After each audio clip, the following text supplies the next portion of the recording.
Hello student, स्वागत है आपका आईसीटी वर्चुअल क्लासेस में। मैं हूं कविता, आपकी साइंस टीचर। उम्मीद करती हूं आप सभी अच्छे होंगे और स्वस्थ होंगे। तो क्लास आज हम अपने चैप्टर के क्वेश्चन आंसर डिस्कस करेंगे और चैप्टर का नाम है reaching the age of adolescence. तो आइए चलते हैं स्मार्ट बोर्ड की तरफ और अपने क्वेश्चन स्टार्ट करते हैं।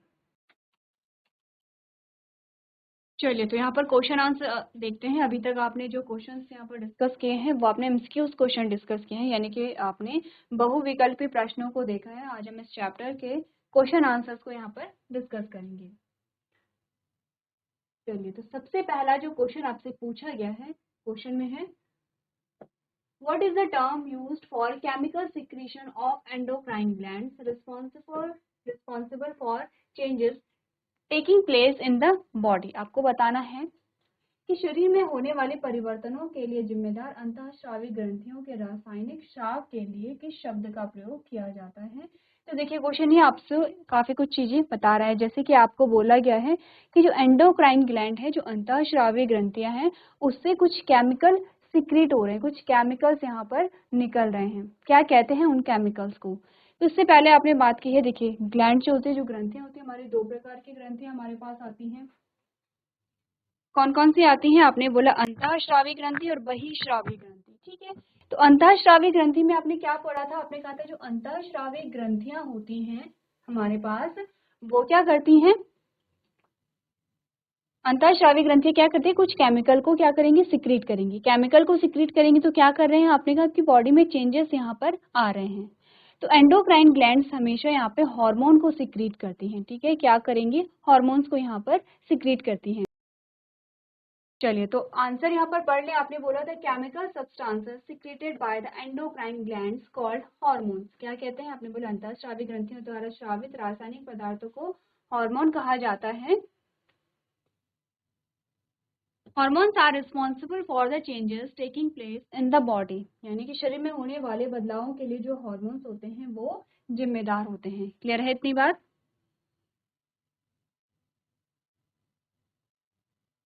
चलिए, अब अगर मैं आपसे पूछूं कि एंडोक्राइन ग्लैंड और एक्सोक्राइन ग्लैंड का जो नेचर है या जो कैरेक्टर है वो क्या होते हैं। देखिए, एंडोक्राइन ग्लैंड का मतलब और एक्सोक्राइन ग्लैंड का मतलब हमने क्या बोला था? आपने बोला था इनमें से एक ऐसी ग्लैंड होगी, एक ऐसी ग्रंथि होगी जो अपनी सिक्रीशन को डायरेक्ट ब्लड में क्या कर रही है? सिक्रीट कर रही है। और एक ऐसी ग्लैंड है, एक ऐसी ग्रंथि है जो कि अपनी सिक्रीशन को डक्ट के माध्यम से एक पर्टिकुलर रीजन में क्या करेगी? वहां पर सिक्रीट करेगी। तो एंडोक्राइन ग्लैंड में हमने पढ़ा था जो अंतःस्रावी ग्रंथियां होती हैं वो हमेशा अपने श्रावण को कहाँ सिक्रीट करती हैं या कहाँ रिलीज करती हैं? आपने बोला ब्लड में। कहाँ करेंगी? रक्त में। ठीक है, ब्लड में क्या करेंगी? सिक्रीट करेंगी। अब आपने बोला कि क्या होता क्या है यहाँ पर ब्लड में? क्या है? हार्मोन को सिक्रीट किया जाएगा, लेकिन ये हार्मोन वहीं पर कार्य करेंगे जहां पर इनकी आवश्यकता होती है, जिसे आपने क्या कहा था? टारगेट साइट कहा था। कहा था आपने टारगेट साइट। टारगेट साइट क्या होता है कि जिस भी रीजन में उस हार्मोन की आवश्यकता है ये वहीं पर कार्य करेगा। ठीक है, क्लियर है इतनी बात? एग्जाम्पल अगर हम बोले, हमने बोला ग्रोथ हार्मोन।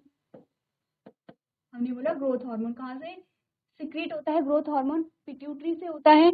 अब ये क्या करेगा? जहां पर जिस भी ऑर्गन में क्या है ग्रोथ की आवश्यकता होती है वहां पर ग्रोथ को करेगा। ठीक है, नेक्स्ट हमारे पास आता है एक्सोक्राइन ग्लैंड, यानी कि बहिःस्रावी ग्रंथि, जिसमें हमने बोला कि ये अपने श्रावण को डक्ट के माध्यम से क्या करेंगे? यहाँ पे आपने बोला कि जो बहिःस्रावी ग्रंथि होती है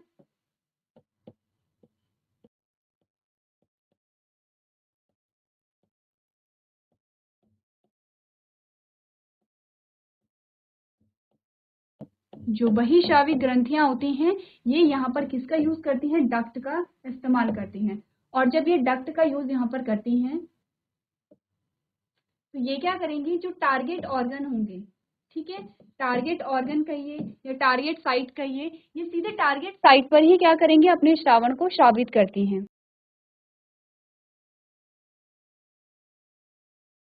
चलिए, क्लियर है इतनी बात?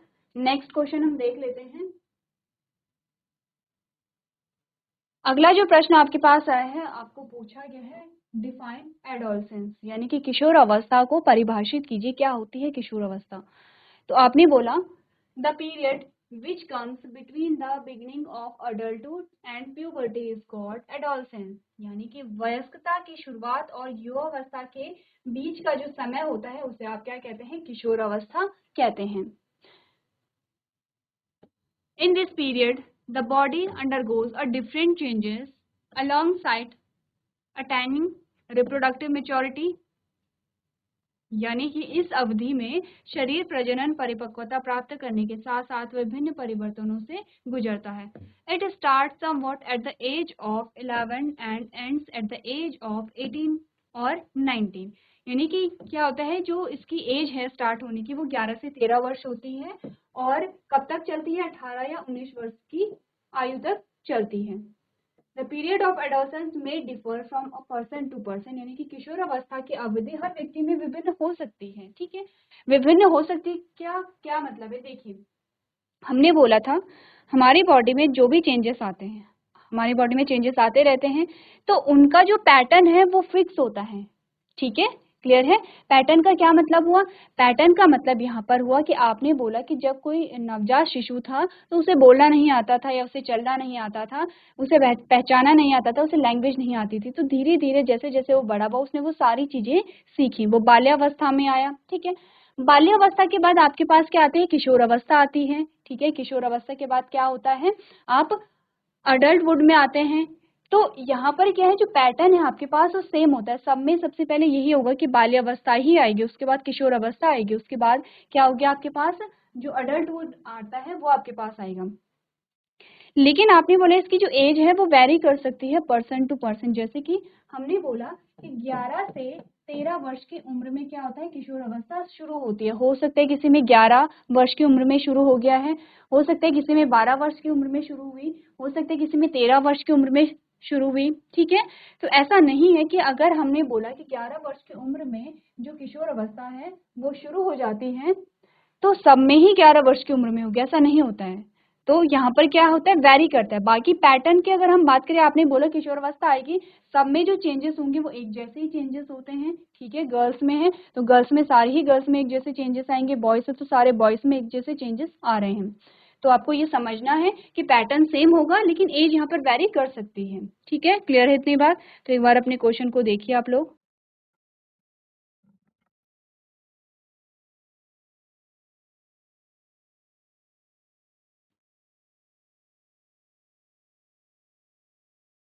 चलिए नेक्स्ट क्वेश्चन देखते हैं। इसमें आपसे पूछा गया है व्हाट इज मेंस्ट्रुएशन, एक्सप्लेन। आपसे पूछा गया कि मेंस्ट्रुएशन क्या होती है, एक्सप्लेन कीजिए। देखिए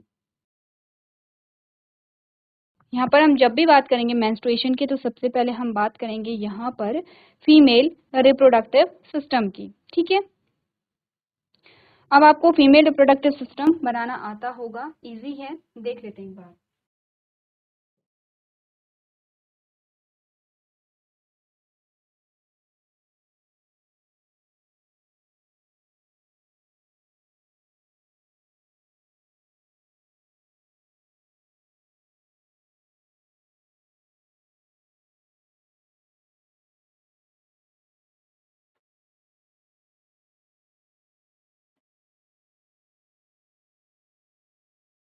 चलिए बेसिक सी चीजें ये है कि ये आपका यूट्रस होगा, ये आपकी फैलोपियन ट्यूब होगी। फैलोपियन ट्यूब के अलग अलग रीजन आपके होंगे। ठीक है, कौन कौन सा स्थमस होता है, एम्प्यूला होता है, और लास्ट वाला जो है वो है फिमरी है जो इनफंडिबुलम में होता है।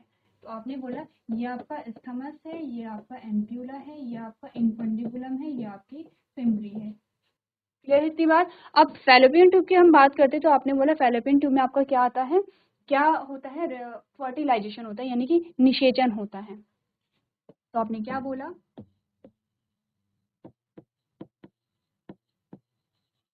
फर्टिलाइजेशन जो पाया जाएगा वो कहाँ पे पाया जाता है, फैलोपियन ट्यूब में पाया जाता है। फैलोपियन ट्यूब के कौन से रीजन में पाया जाता है, एम्प्यूला वाले पोर्शन में जो आपको फूला हुआ भाग दिखाई दे रहे हैं। ठीक है, तो अभी यहाँ पर हम बात करेंगे किसकी, आपने बोला जो यूट्रस है, यूट्रस में अलग अलग लेयर्स आपके पास आती हैं। 3 प्रकार के लेयर आपके पास आती हैं, कौन कौन सी आती हैं, आपने बोला पेरीमीट्रियम आता है, एंडोमेट्रियम आता है और मायोमेट्रियम आता है। ठीक है, 3 प्रकार के लेयर के बारे में हम बात करेंगे। चलिए, तो सबसे बाहरी जो लेयर होगी आपकी वो है पेरीमीट्रियम।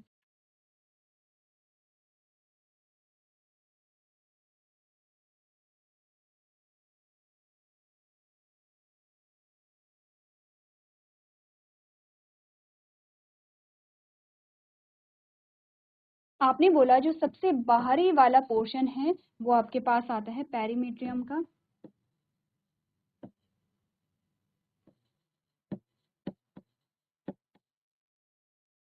ये पेरीमीट्रियम आता है। उसके बाद आपके पास एक और लेयर आती है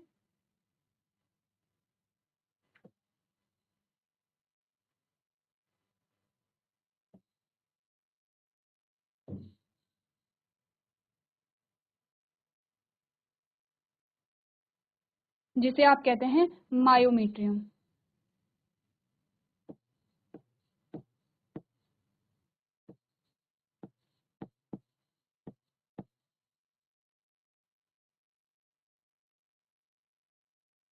और सबसे अंदर आपके पास जो लेयर आती है वो इस प्रकार की होती है।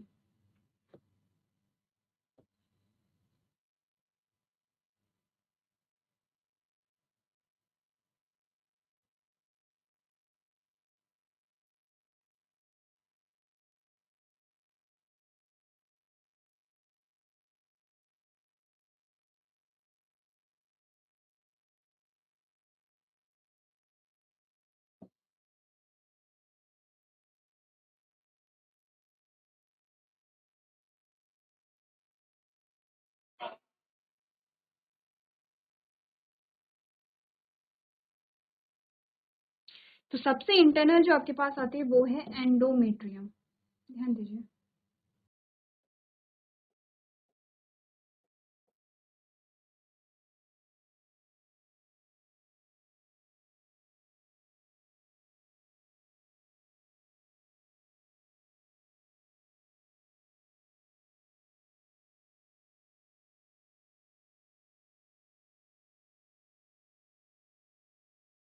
अब देखिए यहाँ पर होता क्या है कि आपके पास 3 लेयर आती है। जो यूट्रस है वो आपकी 3 लेयर से बना होता है, पेरीमीट्रियम है, मायोमीट्रियम है, एंडोमेट्रियम है। ध्यान कहाँ पे देना आपको? एंडोमेट्रियम पे, जो आपको रेड कलर में शो कराया गया है, जो आपको एक थिक लेयर बताई गई है, वो आपकी क्या आती है यहाँ पे? एंडोमेट्रियम आती है। अब होता क्या है, आपने बोला कि यहाँ पर क्या क्या प्रोसेस चल रही है। ये ओवरी यहाँ पर होगी, यहाँ पर आपको क्या मिलती है? ओवरी है, ठीक है। ओवरी के अंदर क्या होगी? एक्स सेल होगी। एक्स सेल को यहाँ पर कौन रिसीव करेगा? यहाँ पर भी आपको ओवरी मिलती है। ओवरी के अंदर क्या होगा? एक्सेल होगी। एक्सेल को यहाँ पर फिमरी रिसीव करेंगे और फिमरी कहाँ जाएगा? एम्प्यूला में जाएगा, ठीक है। और यहीं पर आपने कहा कि मेल गैमेट भी होगा और यहाँ पर क्या पाया जाएगा? फर्टिलाइजेशन होगा, ठीक है। ये तो है नॉर्मल कंडीशन।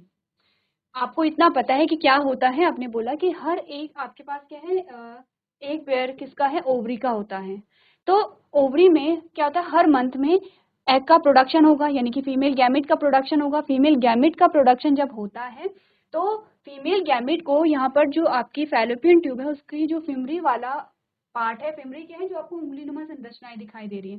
फिमरी क्या करेगी? फीमेल गैमेट को रिसीव करेगी, उसे एम्प्यूला में लेके जाएगी और वहीं पर मेल गैमेट भी होगा और यहाँ पर क्या हो जाता है? फ्यूजन हो जाता है।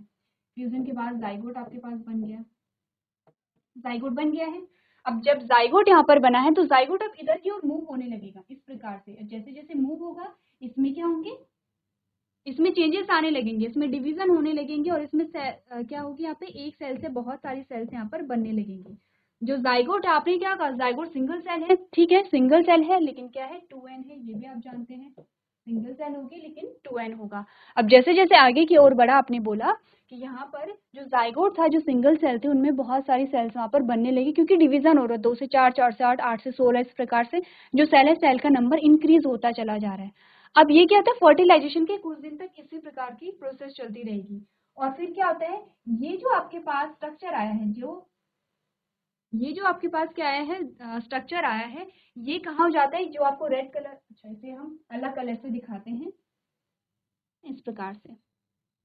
अब ये जो आपके पास स्ट्रक्चर आया है, ये कहाँ पे शिफ्ट हो जाएगा? यहाँ पे, इस वाली लेयर में, जिसे आप एंडोमेट्रियम कहते हैं। तो एंडोमेट्रियम के अंदर ये क्या हो जाता है? इम्प्लांट हो जाते हैं। इम्प्लांट का मतलब क्या होता है?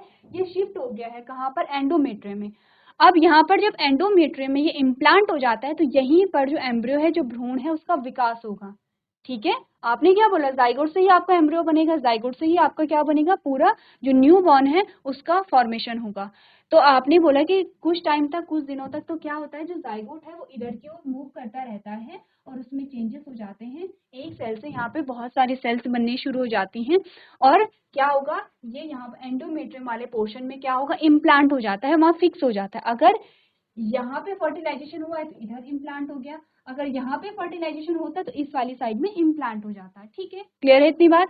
अब जो एंडोमेट्रियम है यहाँ पर क्या करेगा, प्रेगनेंसी को बनाए रखने में क्या करेगा, मदद करेगा। ठीक है, अब जब यहाँ पर क्या हो रहा है, गैमेट का फॉर्मेशन हो रहा होता है, यानी कि फीमेल गैमेट का फॉर्मेशन हो रहा होता है, और यहाँ पर जब क्या होता है, फर्टिलाइजेशन हो गई है, तो तब तक के पीरियड में जो एंडोमेट्रियम है, एंडोमेट्रियम को हमने क्या दिखाया है, हमने थिक वॉल के रूप में दिखाया है। अगर हम बात करें पेरीमीट्रियम की या मायोमीट्रियम की, आपने देखा कि पतली सी लेयर में हमने दिखाया है, एंडोमेट्रियम को हमने मोटी लेयर में क्यों दिखाया है, क्योंकि एंडोमेट्रियम क्या हो जाती है, थिक हो जाती है। क्यों थिक हो जाती है, क्योंकि यहाँ पर जो प्रेगनेंसी है उसके लिए जो चेंजेस है वो आने शुरू हो जाते हैं, और उसी का एक चेंज यहाँ पर क्या है, एंडोमेट्रियम का क्या होना, थिक होना। एंडोमेट्रियम है क्या, एक्चुअली यूट्रस है, यूट्रस की बॉल है, यूट्रस की लेयर है, 3 लेयर होती है, सबसे अंदर वाली लेयर है आपकी एंडोमेट्रियम। ठीक है, अब यहाँ पर हुआ क्या, ये तो तब की बात थी जब हमने बोला कि यहाँ पर फर्टिलाइजेशन हुआ। इन केस फर्टिलाइजेशन नहीं हुआ, ठीक है, फर्टिलाइजेशन नहीं हुआ तो यहाँ पर जो भी प्रोसेस अभी तक आपने देखी कुछ भी नहीं हुआ,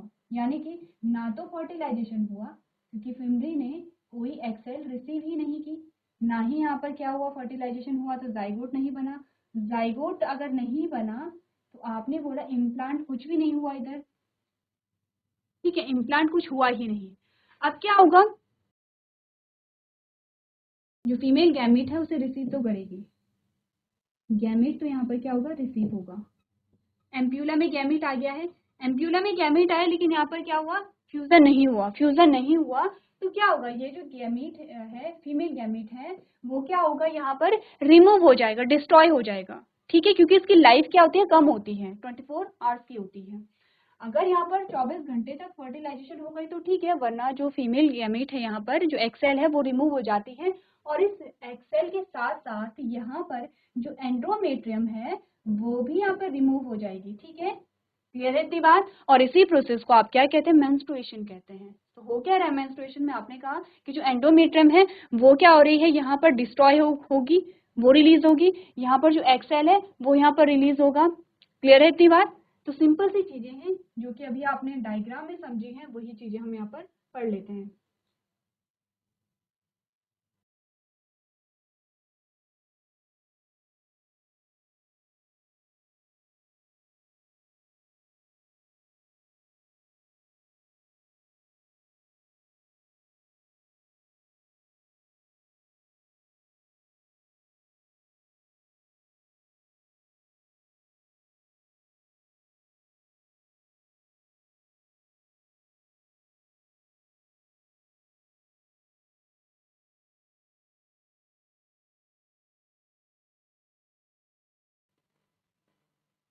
The process of shedding the uterine lining on a regular monthly basis is called a menstruation. It starts at puberty and in the reproductive cycle of the female body. The uterus prepares itself to receive a fertilized egg on every month. Due to this, the inner lining of uterus becomes thick and it supplied with blood to nourish the embryo. If the egg is not fertilized, then the lining of the uterus breaks down and gets released in the form of blood through the vagina.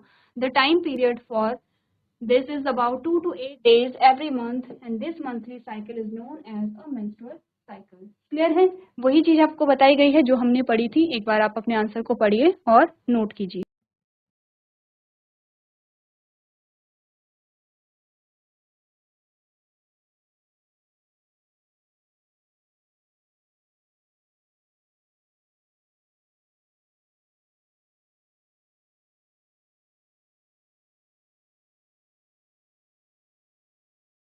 चलिए अगला प्रश्न यहाँ पर देखते हैं।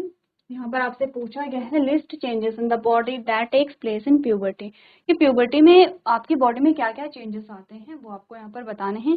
Easy question है। तो आपने बोला the changes that takes place at the time of puberty are as follows. यानी कि the height and weight of the body will suddenly increase. क्या होता है कि जब भी प्यूबर्टी एज स्टार्ट होती है तो एकदम से जो हाइट है वो बढ़ने लगती है और बॉडी का वेट भी बढ़ने लगेगा, ठीक है। The hair seems to appear in the area of such as legs, hands, face and underarms, ठीक है। यहाँ पर जो है हेयर ग्रोथ आपको देखने को मिलती है। In females the enlargement of the ovary takes place and start producing mature egg, and on the other hand in males the testes grow and start producing gametes। यानी कि दोनों में यहाँ पे क्या होगा, गैमेट का फॉर्मेशन स्टार्ट हो जाएगा। in males the shoulders broad and the chest become wide, whereas in females the region below the waist become wider. आपने बोला कि यहाँ पर आपने जो गर्ल्स और बॉयज हैं उनका जो स्ट्रक्चर होता है बॉडी का उसमें यहाँ पे चेंजेस आने लगते हैं।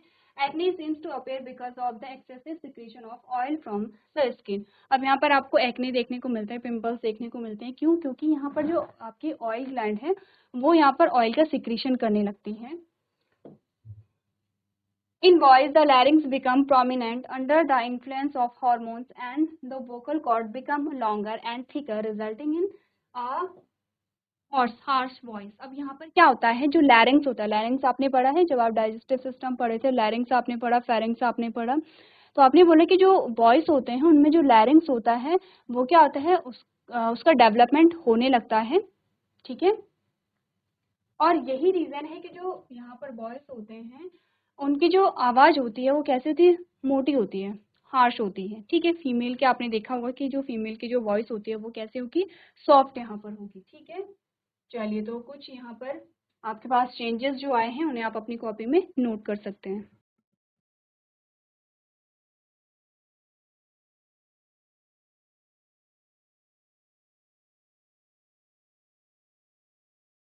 चलिए अगला प्रश्न देखते हैं। यहाँ पर आपसे पूछा गया है, prepare a table having 2 columns representing the names of endocrine gland and hormones secreted by them। आपको क्या करना है, कॉलम बनाना है जिसमें आपको एक साइड ग्लैंड्स के नाम लिखने हैं, ग्रंथियों के नाम लिखने हैं, और एक साइड उनसे रिलीज होने वाले हार्मोन्स के नाम लिखने हैं। सबसे पहले टेस्टिस जिससे होता है टेस्टोस्टेरोन, ठीक है। सेकंड आपके ओवरी आती है, एस्ट्रोजन है, पिट्यूटरी है, ग्रोथ हार्मोन, एड्रिनल है, एड्रिनलिन है, थायराइड है, थायरोक्सिन है, पैनक्रियाज है, इंसुलिन है। अब ये तो आप जानते हैं कि किससे कौन सा हार्मोन्स रिलीज हो रहा है। इनके फंक्शन अगर आपसे पूछे जाएं तो क्या क्या फंक्शन होंगे इनके। सबसे पहले बात करते हैं टेस्टोस्टेरोन और एस्ट्रोजन। ये क्या है आपके, आपने बोला ये क्या है आपके, जो सेकेंडरी कैरेक्टर आपके आते हैं, यानी कि जब प्यूबर्टी स्टार्ट होती है उस टाइम पे ये हार्मोन्स भी रिलीज होते हैं जो सेकेंडरी कैरेक्टर के लिए रिस्पॉन्सिबल होते हैं, प्लस गैमीट के फॉर्मेशन के लिए भी रिस्पॉन्सिबल होते हैं, ठीक है। नेक्स्ट आपका ग्रोथ हार्मोन जो कि आपको बता रहे हैं कि ग्रोथ के लिए रिस्पॉन्सिबल होगा। अब आता है आपका एड्रिनलिन, जिसे आपने क्या कहा था, इमरजेंसी हार्मोन कहा था, आपके इमरजेंसी में रिलीज होता है और बहुत सारे चेंजेस आपकी बॉडी में आते हैं, जैसे कि आपकी रेस्पिरेटरी रेट जो होता है, श्वसन दर बढ़ जाती है, ठीक है, आपकी हार्ट बीट बढ़ जाती है, आपको स्वेटिंग होने लगती है। तो ये सारे चेंजेस आपकी बॉडी में आते हैं जब एड्रेनलिन रिलीज होता है। तो आपने बोला फाइट और फ्लाइट हार्मोन भी इसे कहते हैं। नेक्स्ट आता है थायरोक्सिन। ये क्या करते हैं, मेटाबॉलिज्म के लिए इंपॉर्टेंट है, आपकी बॉडी में जो कार्बोहाइड्रेट, प्रोटीन और फैट का मेटाबॉलिज्म हो रहा है उसके लिए इंपॉर्टेंट होता है। नेक्स्ट आपका इंसुलिन। आपने कहा इंसुलिन क्या करेगा, जो आपके ब्लड शुगर लेवल है उसे कंट्रोल करता है। आपके ब्लड में अगर शुगर लेवल ज़्यादा हो गया है तो उसे कैप्चर करेगा, उसे स्टोर कर देता है, ठीक है। क्लियर है इतनी बात? तो आप एक बार इस टेबल को देखिए और इसे नोट कर लीजिए।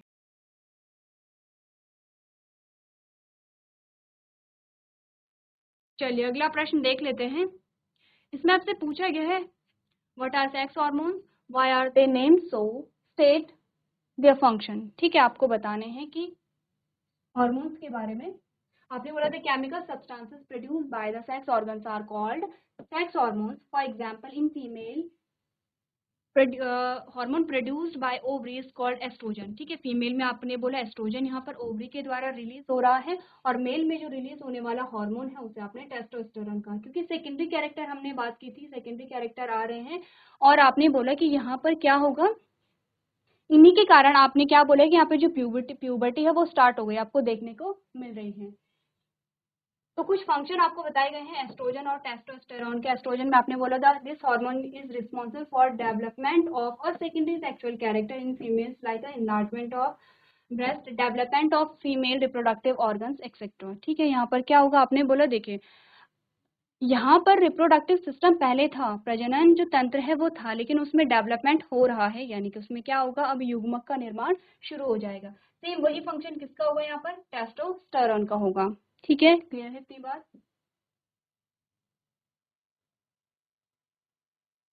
चलिए, अब आपसे पूछा गया है चूज द करेक्ट ऑप्शंस। आपको एक स्टेटमेंट दी गई है और उसमें से आपको सही कथन को क्या करना है, चूज करना है। कथन क्या है आपका, आपने कहा adolescents should be careful about what they eat because जो यहाँ पर किशोर होते हैं उन्हें सजग रहना चाहिए कि वो क्या खा रहे हैं, यानी कि उनकी जो डाइट है, उनका जो मील है वो किस प्रकार का है। ऐसा क्यों, आपने बोला पहले proper diet develops their brains, जो प्रॉपर डाइट होगी, एक संतुलित आहार होगा, वो उनके ब्रेन के डेवलपमेंट के लिए इम्पॉर्टेंट होता है। सेकंड जो ऑप्शन है वो कह रहा है proper diet is needed for the rapid growth taking place in their body, कि जो यहाँ पर बैलेंस डाइट है, जो संतुलित आहार है, वो उनके शरीर की वृद्धि के लिए इम्पॉर्टेंट है। तीसरा कह रहा है adolescence feels hungry all the time, क्योंकि किशोरों को हर वक्त भूख लगती रहती है, इसलिए उन्हें अपने भोजन पे ध्यान देना चाहिए। ये लास्ट कह रहा है test bird are well developed in teenager, कि जो टीनेजर होते हैं उनमें जो टेस्ट बर्ड होते हैं, जो स्वाद कलिकाएं होती हैं, वो अच्छे से यहाँ पे डेवलप होती हैं। तो सबसे पहले तो लास्ट ऑप्शन में आपको ये बताना है टेस्ट बर्ड कहाँ पाए जाते हैं, ऑफ कोर्स आपकी टंग में पाई जाती हैं। ठीक है, स्वाद कलिकाएं पाई जाती हैं, अलग अलग प्रकार की स्वाद कलिकाएं आपके पास यहाँ पर होती हैं। अब आपने बोला कि इनमें से सही आंसर आपका क्या होगा, एक बार अपने ऑप्शन पढ़िए और अपने आंसर को यहाँ पर बताइए। चलिए, तो अगर आप चारों को देखेंगे तो सबसे सही जो आपका ऑप्शन आएगा, आपने बोला proper diet is needed for the rapid growth taking place in their body, कि यहाँ पर जो प्रॉपर डाइट होगी उसी के अकॉर्डिंग क्या होगा, आपको एनर्जी मिलेगी और उसी के अकॉर्डिंग आपकी जो बॉडी होगी उसमें प्रॉपर ग्रोथ पाई जाएगी। ठीक है, क्लियर है इतनी बात।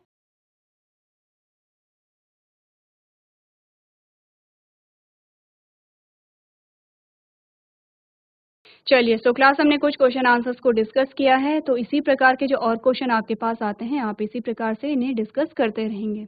तो आज के सेशन में हम इतना ही करेंगे। अभी तक क्लास में बने रहने के लिए आपका धन्यवाद।